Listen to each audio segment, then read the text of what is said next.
Sinaway ni Mikas ang mga pinuno at mga propeta. Ikatlong kabanata. Sinabi ni Mikas, "Makinig kayo mga pinuno ng Israel at Huda. Hindi ba't kayo ang dapat magpatupad ng katarungan? Pero ayaw ninyo ang mabuti at gusto ninyo ang masama. Ginigipit ninyo ang aking mga kababayan, na parang binabalatan ninyo sila at inaalisan ng laman ng kanilang mga buto.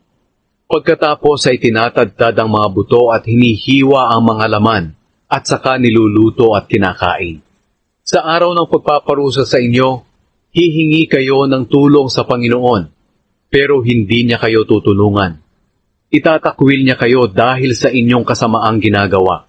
Ito naman ang sinasabi ng Panginoon tungkol sa mga propetang nanlinlang sa kanyang mga mamamayan, na nangangako ng mabuting kalagayan sa mga nagpapakain sa kanila, pero binabantaan nila ng kapahamakan ang ayaw magpakain sa kanila. Dahil iniligaw ninyo ang aking mga mamamayan, hindi na kayo magkakaroon ng mga pangitain, at hindi na kayo makapanghuhula, para kayong nasa dilim na wala kayong makikita. Mapapahiya kayong mga propeta at manghuhula. Magtatakip kayo ng mukha sa sobrang hiya, dahil wala na kayong natatanggap na mensahe mula sa Diyos. Pero ako ay puspos ng Espiritu ng Panginoon, na siyang nagbibigay sa akin ng kapangyarihan para maipatupad ko ang katarungan, at nagpapalakas ng loob ko, para masabi sa mga mamamayan ng Israel at Huda na nagkasala sila.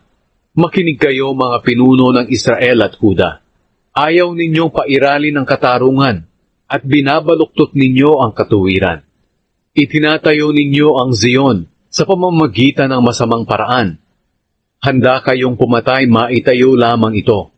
Humahatol kayo panig sa mga nagbibigay ng suhol sa inyo, at kayong mga pari ay nagpapabayad sa pagtuturo. Ganoon din kayong mga propeta. Nanghuhula kayo dahil sa pera. Umaasa rin kayong tutulungan kayo ng Panginoon, dahil ayon sa inyo, kasama namin ang Panginoon. Kaya walang anumang masamang mangyayari sa amin. Kaya dahil sa inyo, gigibain ng Zion, ang lungsod ng Jerusalem. Magiging katulad ito ng inararong bukid, at magiging bunton ng mga gumuhong gusali, at magiging gubat ang bundok na kinatatayuan ng templo.